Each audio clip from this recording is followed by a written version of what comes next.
주간 꿀에 네, 바르셀로나가 지난 라리가 16라운드 홈에서 펼쳐진 베티스전에서 후안미에게 결승골을 내주면서 0대1로 패배했습니다. 이로써 바르셀로나는 6경기 무패를 기록하다가 패배를 당했죠. 3승 3무를 기록하다가 패배를 당하게 됐고요. 사비 에르난데스 감독이 지휘봉 잡고 나서 4경기 만에 패배를 당하게 됐습니다. 이거 정말 어려워요. 왜냐하면은 사비 감독도 이 경기가 하나의 결승전이다. 그리고 주중에 펼쳐지는 바이에른 뮌헨하고의 챔피언스리그 조별리그 6차전도 결승전이다. 이런 얘기를 했거든요. 쉽게 얘기해서 바르셀로나가 7위에 위치하고 있잖아요. 근데 바르셀로나는 올 시즌 목표가 4위 이상이잖아요. 그러면은 적어도 세 팀을 끌어내려야 된단 말이에요. 그러면은 그 중에 후보로 봤을 때는 역시 라요 바이카노, 베티스가 될 가능성이 크죠. 다른 한 팀은 뭐 소시에다드가 될지 다른 팀이 될지는 모르겠지만 여하튼 그런 상황을 놓고 봤을 때 바르셀로나 입장에서는 베티스하고의 경기에서 반드시 승리를 거뒀어야 돼요. 왜냐면은 막판에는 승자승 원칙으로 순위가 올라갈 수도 있잖아요. 그런 측면에서 이 경기 패배는 굉장히 뼈아프다 이렇게 얘기할 수가 있겠습니다. 베티스전 선발 명단을 좀 볼까요? 아마도 사비 감독은 주중에 펼쳐지는 바이에른 뮌헨과의 경기에 대해서도 준비를 하고 싶었을 거예요. 그렇기 때문에 이 경기에서는 피케랑 프랭키 드용이 선발에서 제외가 됩니다. 그 대신 백포라인은 알바, 렁글레, 아라우오, 데스트가 나오게 되고요. 3미들에는 니코, 부스케츠, 가비가 나옵니다. 그리고 공격 쪽에 쿠티뉴가 이름을 올리면서 쿠티뉴, 데파이, 앞대로 나오게 되는데요. 사비 감독은 쿠티뉴와 앞대의 개인 능력을 최대한 이용하면서 측면에서 공격을 풀겠다는 생각으로 보였고요. 중앙 쪽에서는 가비가 위로 올라가면서 공격수 숫자를 늘려주는 대신에 부스케츠가 상대의 압박에 막혔을 경우 니코가 내려와서 같이 푸는 역할을 시킨 것으로 보입니다. 하지만 이 경기 전반전 글쎄요. 초반에 몰아붙이는 모습은 있었지만은 전반전에 베티스를 압도했다고 보긴 어렵습니다. 왜냐면은 페그리니 감독의 베티스 같은 경우에도 최근 4연승을 달리고 있었거든요. 그런데 베티스가 4-2-3-1 포메이션을 바탕으로 해서 굉장히 짜임새 있는 공격을 보여줬습니다. 사실 최전방에 있는 윌리안 주제는 최전방이라고 하기에는 좀 못해요. 오히려 2선에서 카날레스랑 같이 움직이는 장면이 많았고 윌리안 주제가 내려오니까 수비 라인이 딸려 내려올 가능성이 있잖아요. 그때 후안미가 왼쪽에서 안쪽으로 들어가는 공격을 굉장히 많이 했습니다. 그리고 베티스도 왼쪽 공격이 굉장히 많았어요. 왜냐하면은 후안미, 알렉스 모레노, 과르다도도 이렇게 왼쪽으로 빠져들어가는 장면이 있었거든요. 그러다 보니까 상대 수비가 그쪽으로 치우쳤을 때 반대편에 있는 아이토르의 스피드를 이용하는 공격도 나왔습니다. 그러니까 베티스가 그만큼 짜임새 있다는 모습이라는 거죠. 베티스는 올 시즌 참 재미난 게 강팀 판독기 같은 느낌도 들어요. 왜냐면 베티스가 올 시즌 당한 패배를 보면은 레알 마드리드전 패배, 물론 이제 비아레알전 패배도 있긴 하지만 비아레알도 약팀은 아니죠. 순위가 10위권 밖에 있어도. 그리고 세비야전, 아틀레티코 마드리드전 패배가 있습니다. 그래서 베티스를 승리해야 강팀이다. 이런 느낌이 들거든요. 즉 바르셀로나는 베티스에게 패배했으니까 약팀이라는 거죠. 강팀이 아니라는 겁니다. 슬픕니다. 네, 현실이 그렇다는 겁니다. 여하튼 이 경기에서 바르셀로나는 공격을 제대로 풀지 못하는 모습이 있었어요. 여전히 쿠티뉴 앞대를 이용하는 공격이 있었지만 저는 쿠티뉴가 템포를 좀 끊는 플레이를 계속하고 있다고 생각해요. 그러니까 쿠티뉴가 1대1 돌파가 잘 안 돼요. 그 가운데서 상대를 끌어낸 다음에 1대1 돌파를 하려고 하는데 거기서 돌파가 안 되거든요. 그러니까 결국은 템포가 끊어지는 모습이 있었고 앞대도 결정적인 찬스를 놓치거나 아니면은 공격 쪽에서 효과가 좀 떨어지는 모습이 나왔습니다. 물론 앞대는 그런 건 있어요. 타이밍을 기가 막히게 빼앗으면서 크로스 올리는 능력. 그거는 제가 보기에는 앞대의 시그니처 무브가 되지 않을까 이런 생각이 들 정도로 크로스 올릴 때의 움직임은 나쁘지 않았습니다. 여하튼 전반전이 이대로 결국은 0대0 상황으로 마무리가 되니까 후반전에는 변화를 주게 되죠. 가비가 전반 36분에 뇌진탕 증상이 나오니까 리키푸츠가 들어옵니다. 리키푸츠에 대해서는 이 얘기를 들어야 될 것 같아요. 너무나 안정적인 플레이를 해요. 경기 끝나고 나서 리키푸츠의 기록을 보면 그 기록 자체는 나쁘지 않습니다. 근데 리키푸츠가 팀에 도움이 됐느냐? 저는 그렇게 생각하진 않아요. 그러니까 리키푸츠 플레이가 문제라는 건 뭐냐면 자꾸 박스 바깥쪽으로 돌면서 짧은 패스를 주고 받아요. 그럼 패스 성공률은 당연히 높아지죠. 그런데 리키프치에게 원하는 것은 프랭키 도용 자리에 가비가 들어갔고 가비 자리에 리키프치가 들어갔으면 리키프치가 볼이 없는 상태에서 박스 안쪽으로 들어가거나 아니면 박스 안쪽에 양질의 패스를 찔러줘야 될 거 아니에요. 그런 플레이가 부족해요. 그러니까 겉돌아요.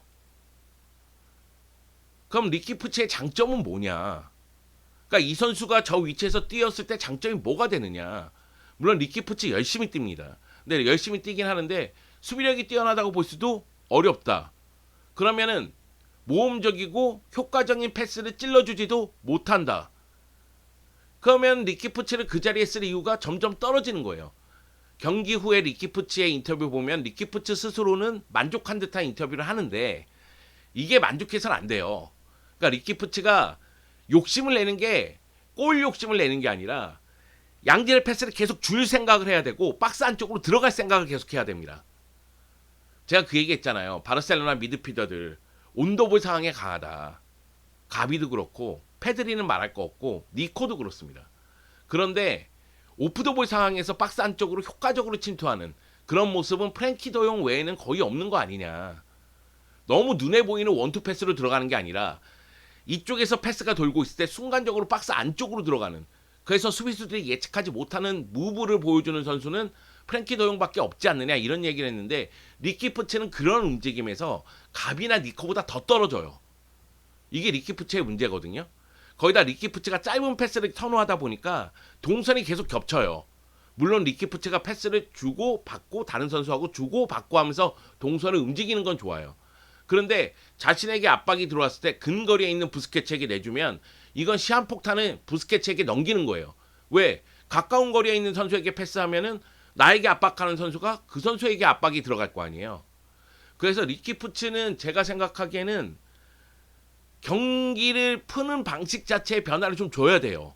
그러지 않으면 바르셀로나에서 생존하기가 쉽지 않을 겁니다. 아니 사실 리키프치 같은 경우에는 페드리가 오기 전에 리키프치에게 기회가 가야 된다는 얘기가 있었는데 페드리가 너무 잘했잖아요. 그러니까 지난 시즌은 페드리에게 밀렸잖아요. 올 시즌은 페드리가 부상인데 가비하고 니코에게 밀리고 있거든요. 그러니까 리키프치 스스로 생각을 해야 됩니다. 여하튼 이제 리키프치가 좀 안 좋았다 이런 얘기를 좀 드리는 것이고요.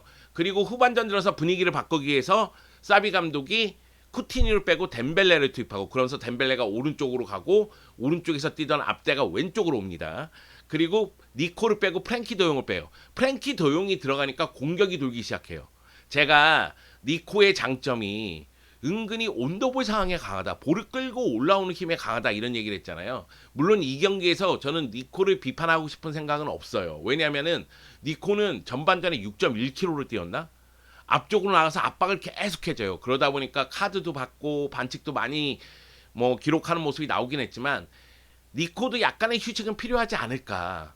그런 생각은 들어요. 왜냐면은 순발력적인 측면에서 약간씩 조금씩 느려지는 듯한 느낌은 들거든요. 그러니까 니코가 못한다는 게 아니라 니코가 지쳐간다는 게 느껴진다. 이런 말씀을 드리고 싶고, 그리고 사실은 부스케치 옆자리에 그래도 프랭키 더용이에요. 프랭키 더용은 내려와서 패스를 돌리면서 앞으로 전진할 수 있고 볼을 끌고 올라갈 수가 있다는 거예요. 그런데 니코 같은 경우에는 볼을 끌고 올라가는 힘은 강하지만 상대의 압박이 강하면 끌고 올라갈 때가 없게 되잖아요. 그럼 패스를 돌릴 때 프랭키 도용만큼 효과적으로 패스를 돌리는 힘은 좀 떨어지는 건 아닌가, 그런 생각이 좀 들었었거든요. 왜 이런 얘기를 드리냐면 프랭키 도용하고 덴벨레가 들어오고 나서 경기 내용이 확 바뀝니다.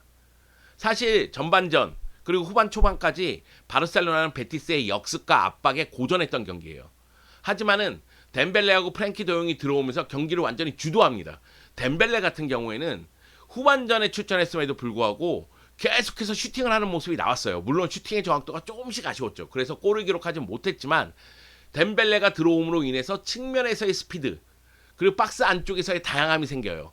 그리고 이 경기 바르셀로나에서 가장 문제인 선수 데스트. 네, 데스트가 전반전에 앞대랑 호흡도 좋지 못했고 후반전에 수비의 문제를 또 드러냅니다. 그런데 데스트가 그나마 공격 쪽에서 제 역할한 거는 덴벨레가 있었기 때문에 그래요. 후반전에 덴벨레가 위에 있으니까 덴벨레가 수비를 끌고 다니잖아요. 그러니까 데스트가 빈 공간으로 들어가면서 크로스를 시도하는 장면이 나오기 시작하거든요.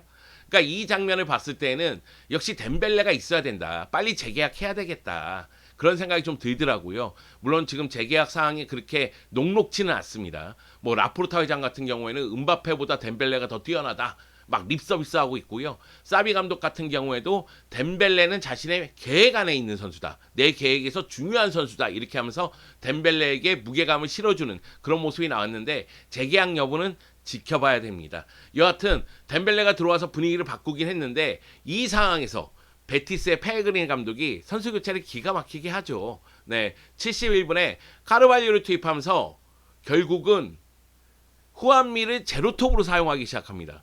윌리안 주제가 사실은 전반전에 한 게 없다고 했잖아요. 베티스 같은 경우에는 카날레스하고 윌리안 주제가 좀 밑으로 내려오면서 수비 라인을 끌어들이고 그러면서 후안미하고 아이토르가 들어간 장면이 많았단 말이에요. 그러다 보니까 윌리안 주제가 공격 쪽에서의 영향력이 많이 떨어지긴 했지만 이타적인 플레이를 했고 윌리안 주제를 빼면서 카르발리오를 투입한 것은 역시 경기 내용이 바르셀로나 쪽으로 넘어오니까 이것을 어느 정도 잡기 위해서 중앙을 더 단단하게 형성을 하되 그 대신 후안미를 위로 올려서 역습을 전개하자 이 생각이었고 이거는 적중합니다. 카날레스가 볼을 끊고 들어가면서 앞쪽으로 들어갔을 때 그때 렁글레가 어느 정도 막아서는 장면이 있었죠. 물론 그 전에 프랭키 더용이 빠르게 내려와서 코스를 막는 모습이 있었고 그리고 렁글레가 막으려고 했고 그러니까 카날레스가 뒤늦게 들어오는 테오에게 내주고 테오가 볼을 잡으니까 아라우가 그 앞쪽을 막죠. 그런데 데스트는 왜 아라우 뒤쪽을 막는 거야? 후안미가 지금 들어오고 있는데 결국 데스트가 중앙 쪽으로 쏠리면서 후안미는 자유롭게 들어오게 됩니다. 그 가운데서 후안미가 골을 기록하게 되는 거죠. 그러면서 이 골이 이 경기의 결승골이 됩니다. 후안미가 레반테전에서 해트트릭 했어요. 이 경기 전에 올 시즌 리그 8골이었으니까 이 경기에서 기록한 골이 리그 9호 골이거든요. 데파이보다 더 많은 골을 넣고 있는 겁니다. 후안미 같은 경우에는 슈팅 대비 유효 슈팅이 굉장히 많고 또 한 가지 슈팅 대비 득점률이 40%가 넘어가요. 근데 이 선수를 놓쳤다? 이거는 수비에 문제가 있다는 얘기겠죠. 미친 거죠. 데스트는 수비수가 아니야 걔는. 네. 갑자기 또 화를 냈습니다. 죄송합니다. 네, 여하튼 그러면서 이 경기 베티스가 승리를 거두게 됐어요. 바르셀로나가 베티스하고 상대 전적에서 당연히 우위에 있었어요. 최근 베티스를 상대로 5연승을 달리고 있었거든요. 근데 결국은 패배하면서 이제 베티스가 승리를 거두게 됐고 베티스는 순위를 또 끌어올리게 됩니다. 그만큼 이제 베티스 입장에서는 중요한 승리가 됐습니다. 그리고 베티스가 이 경기 승리하면서 공식 경기 5연승이 되죠. 사실 바르셀로나는 베티스하고 경기에 대해서 고민을 좀 많이 해야 돼요. 왜냐면은 바르셀로나를 잘 알고 있는 선수들이 있는 곳이 베티스입니다. 그러니까 바르셀로나 출신 베티스 선수가 지금 마르틴 몬토야 있죠? 바르트라 있죠? 빅토르 루이스 있죠? 테오 있죠? 알렉스 모레노 있죠? 엑토린 벨레린 있죠? 클라우디오 브라보 있죠? 후안 미란다 있죠? 라마시아라든가 바르셀로나에서 데뷔한 선수들이 대거 베티스에 있단 말이에요. 그렇기 때문에 바르셀로나가 조심했어야 되는데 결국은 0대1로 패배를 당하는 모습이 나왔습니다. 자, 이 경기 돌아봤을 때 데파이 얘기는 좀 해야 될 것 같아요. 왜냐하면 데파이가 이 경기에서 슈팅이 없습니다. 패스 성공률이 80%라고 하는데 볼을 빼앗긴 횟수가 20회나 됩니다. 결국은 데파이가 계속 묶여있다는 얘기고 데파이의 첫 터치가 안 좋은 장면이 계속 나와요. 그러면 데파이를 어떻게 이용할지에 대해서 사비 감독이 다시 한번 생각을 해야 되지 않을까라는 생각이 들어요. 단순한 원투 패스가 아니라 데파이의 움직임을 좀 다양하게 가져가고 그 가운데서 데파이랑 좀 근거리에서 움직이는 미드필더 한 명을 둠으로 인해서 좀 연동해서 들어가는 장면을 만들어야 되지 않을까라는 생각이 좀 듭니다. 데파이 입장에서는 비아레알전에서 굉장히 기분 좋은 골을 넣었고 최근 리그 4경기 연속골이었어요. 그래서 이 경기 부진하다고 해서 비판하기는 좀 어렵지만 데파이가 말 그대로 복불복이다. 되는 경기는 되고 안 되는 경기는 안 된다. 오히려 한 경기 내에서도 복불복이다. 전반전은 망치고 후반전은 어느 순간에 터지는 경우가 있거든요. 그 정도로 데파이가 꾸준히 활약을 못하는 듯한 느낌이 들어서 말씀을 드리는 거고 데파이 외에는 제2의 득점원이 없죠. 데파이가 8골인데 그 다음 많은 골을 넣은 선수가 안수파티입니다.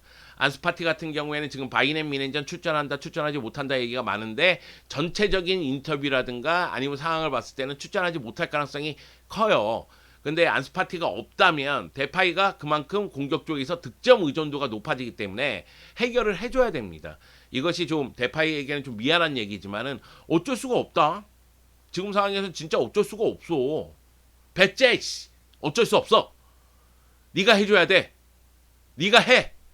네가 넣어.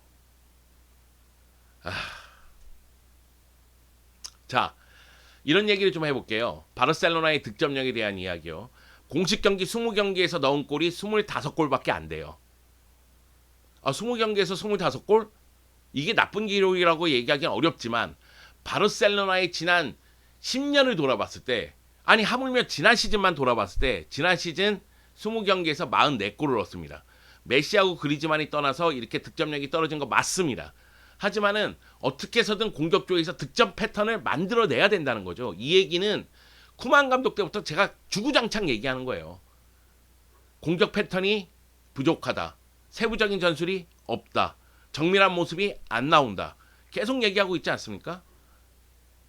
사실 지난 10시즌을 돌아봤을 때 40골 이하로 넣은 적이 없어요. 근데 이번 시즌은 25골입니다. 이거 문제 심각한 거고요. 그리고 바르셀로나가 전반전보다는 후반전에 골을 조금 더 많이 넣습니다. 그런데 후반전의 기록만 보면은 후반전의 성적이 더 안 좋아요. 그러니까 전반전에 앞서는 모습은 있을지언정 후반전에는 앞서는 모습이 그렇게 많지 않습니다. 올 시즌 후반전 기록만 놓고 봤을 때 20경기에서 11무 3패예요. 후반전 기록만 봤을 때. 그러니까 후반전에 힘이 떨어진다는 얘기가 됩니다. 그러니까 전반전에 압박의 강도를 높이고 어떻게 해서든 경기의 흐름을 가져오는 모습이 있다 할지라도 시간이 흐를수록 그 힘이 좀 떨어진다는 거예요. 물론 막판에 몰리면 골은 넣습니다. 그러니까 후반 75분에서 90분 사이에 골을 넣고는 있거든요. 그렇다 할지라도 후반전의 기록이 좋지는 못하다. 그래서 후반전에 좀 더 분발할 필요성이 있다. 이런 얘기를 하고 싶습니다. 경기 끝나고 나서 사비 감독도 아쉬움을 토로하더라고요. 이 경기 많은 것을 받을 자격이 있는데 아무것도 얻지 못했다. 승리를 거뒀어야 된다. 그리고 실점 장면에 대해서는 화가 난다, 화가 나 이런 얘기를 했습니다. 이 베티스의 역습 상황에 대해서 제어를 했어야 되는데 그러지 못했기 때문에 실점을 했다는 이야기를 했고요. 이제 중요한 거는 바이에른 뮌헨전입니다. 바이에른 뮌헨전에서 반드시 승리를 거둬야 되는 바르셀로나이기 때문에 바이에른 뮌헨전에서 선수들이 동물처럼 움직여야 되고 동물처럼 경쟁해야 된다. 이런 이야기를 했습니다. 과연 바이에른 뮌헨전에서 원하는 결과를 얻을 수 있을까요? 홈에서 베티스에게 패배했는데 바이에른 뮌헨 원정에서 승리할 수 있을까요? 지켜봅시다. 그럼 꿀의 뉴스로 넘어가겠습니다. 자, 꿀의 뉴스입니다. 네, 지난주 발롱도르 시상식이 있었죠. 네, 발롱도르 시상식에서 리오넬 메시가 7번째로 수상을 했습니다. 칠롱도르 축하해요. 빰빰 빰빰 축하 축하 축하. 네, 왜냐면은 메시가 칠롱도르 이게 가능한가? 하여튼 7번째로 발롱도르를 수상하게 됐습니다. 2위를 기록한 바이에른 뮌헨의 레반도프스키보다도 점수를 조금 더 많이 받았죠. 기자단 투표에서 613점을 받으면서 580점을 받은 바이에른 뮌헨의 공격수 레반도프스키를 제치게 됐습니다.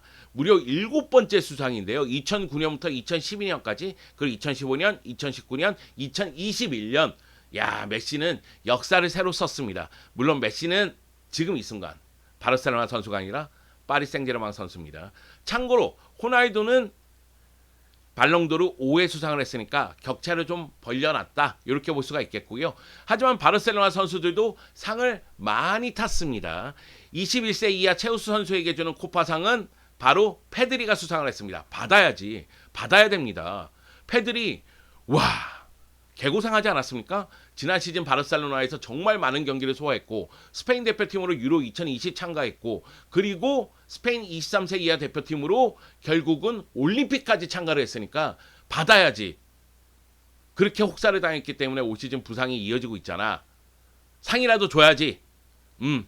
네, 페드리가 상을 수상했고요. 그리고 여자 발롱도르를 바로 발렌시아 여자팀의 알레시아 푸케야스가 수상을 했습니다. 바르셀로나 여자팀 얘기를 좀 해볼까요? FC 바르셀로나 페메니 팀. 이 팀이 지금 전성기예요. 남자 팀은 지금 최악의 상황이잖아요. 하지만은 바르셀로나 페메니 팀은 지금 이 순간 여자 클럽 중에서 제일 강합니다. 왜냐? 지난 시즌에 트래블을 달성했거든요. 지난 시즌 리그 우승하면서 리그 2연패에 성공을 했고요. 그리고 코파 델라 레이나에서 우승을 차지했고 UEFA 우먼스 챔피언스 리그에서도 우승을 차지했습니다. 그동안 리옹이 여자 챔피언스 리그를 독식하다시피 했는데 이제 바르셀로나의 시대가 열린 거죠.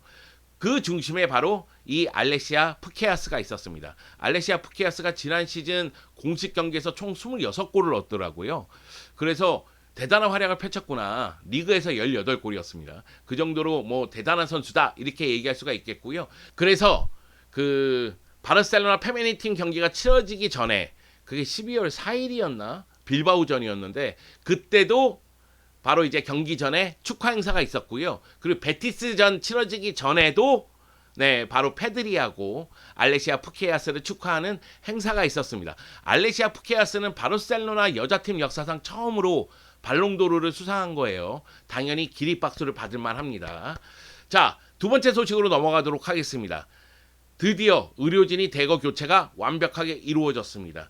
리카르도 프르나 의사에 대해서 우리가 이야기를 많이 했잖아요. 떠나면 안 되는 의사였다. 반드시 돌아와야 된다. 이런 얘기를 사비 감독이 했었는데 결국 금요일날 계약을 했습니다. 그래서 바르셀로나에서 2024년까지 계약을 하면서 이제 의료진을 이끌 것으로 보이는데요. 프르나 의사가 있음으로 인해서 지금 부상 선수가 계속 나오잖아요. 이것도 해결이 될 것으로 보입니다. 뭐 가비 선수 같은 경우에도 베티스전에서 뇌진탕 증상이 있어서 이른 시간에 교체가 됐는데 병원에서 바로 이제 정밀 검진 받고 훈련에 복귀를 했다고 해요. 큰 문제는 아니었다고 합니다. 다행이죠. 자, 마지막 뉴스는 뭐냐면 라포르타 회장이 돈을 끌어모아야 될 거 아니에요. 왜냐하면은 이번 겨울 이적 시장에 공격수를 영입해야 되니까. 그래서 공격수 얘기는 계속 나옵니다.